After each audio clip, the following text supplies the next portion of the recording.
So hopefully Karen is still with us. I want to introduce you and thank you, Peter. I want to introduce everybody to Karen Cullen. Karen has the floor for the next 10 minutes. Karen's with the Department of Finance. Karen, quite a long title, but particularly here today to talk a lot around the fintech, the new fintech group. But without further ado, I'm going to turn myself off and you're going to have the floor, and I'll keep an eye out, and then I'll come back to you when you tell me you're ready to take some questions. Hi, Peter. Thanks very much for the opportunity to speak today. I know you put a lot of effort into organising this webinar and curating the maps, including working over the last couple of weekends, which is a real sign of dedication in my book. So we in the department are looking forward to studying the maps and seeing how much the landscape has changed over the last 12 months. For those of you who don't know me, my name is Karen Cullen and I lead the team behind Ireland for Finance. That is the cross-government strategy for the international financial services sector in Ireland. Fintech is a very important part of the strategy and is one of the 4 priorities for 2021 that we published in our latest action plan 4 weeks ago. Despite the pandemic, the international financial services sector in Ireland is bigger than ever, with more people from more diverse backgrounds working in more regional locations. There has been a transformation in the nature, scale, and complexity of the types of financial services activity carried out here. This is partly because of Brexit, but mainly due to the hard work of the community of people that make up the industry here. The 2021 action plan, which we titled Building on Resilience, looks to learn from and repeat that success into the future. Among the deliberative actions in the plan is the new fintech group here at the department, which is one of a range of measures that we believe will lead to continuing change in our international financial services sector. The pandemic has shown us a glimpse of the future and a new economy emerging that is built on technology, demographics, and the environment. During the pandemic, we have seen just how much is possible in financial services. This has been largely thanks to fintech. And the restrictions we have endured has put the value of the unique fintech ecosystem here in Ireland into perspective. As policymakers, we see the dual impact of the resilient employment it provides and the opportunity it provides to people in a time of challenge. We are very excited about the future of fintech in Ireland. The ecosystem that has been developed through a partnership of the public and private sector will be a big part of our growth in the future. We are the only English-speaking common law jurisdiction in the EU, and thanks to the work of our enterprise agencies, we have a world-leading platform of supports available to fintech firms, large and small. This complements the favourable R&D programme in Ireland and the vibrant mission network of our Department of Foreign Affairs in key markets across the world. We are also seeing in recent years the tangible benefits in the form of fintech operations in regional locations in Ireland, made possible by our Strategic Investment Fund, which has deployed our capital in a way that maximises our impact in innovative technology. And of course, the very welcome news last night of their investment in Stripe, with 1,000 jobs over the next 5 years. Peter, I know that the maps that you and your colleague will be launching shortly will reflect the teamwork and collaboration and show meaningful and identifiable growth since last year. These last 12 months of the pandemic has shown us that relationships are more valuable than ever, and we in the department are very grateful to Fintech Ireland and the work you do in joining the dots, as you say, for people in the sector. Perhaps we move on to a couple of questions. Yeah, listen, Karen, thank you very much for that. Hopefully you can hear me okay.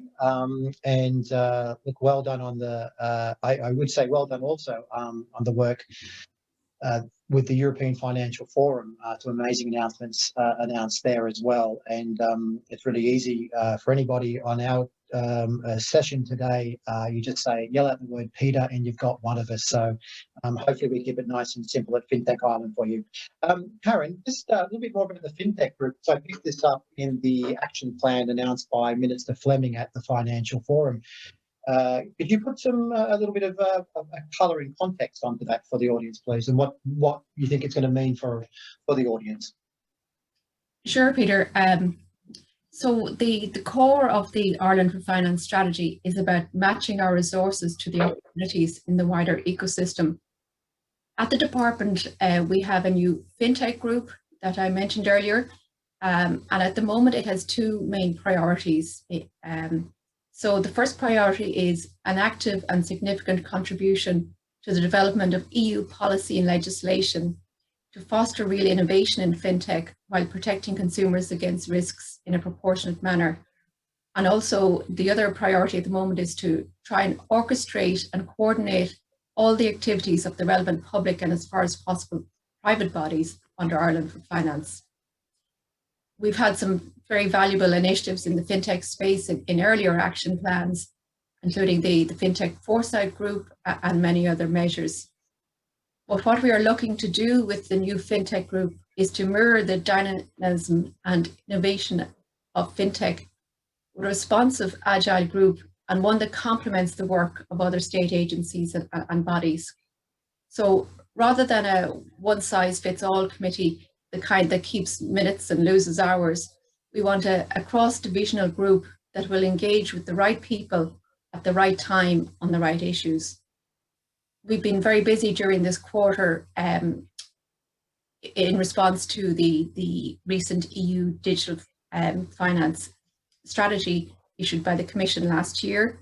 And you will be familiar with the two main legislative proposals, that is the Markets in Crypto Assets Regulation, or MiCA as it's known as, and the Digital Operation Resilience Act, or DORA for short.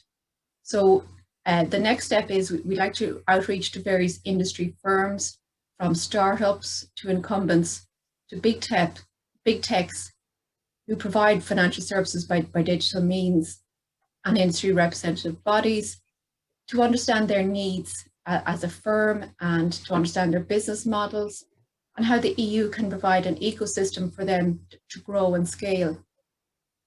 So I'm and the team are very excited about the fintech group here in the department, and we look forward to engaging with people on fintech policy, as the better and the more timely the inputs, the better the policy outcomes.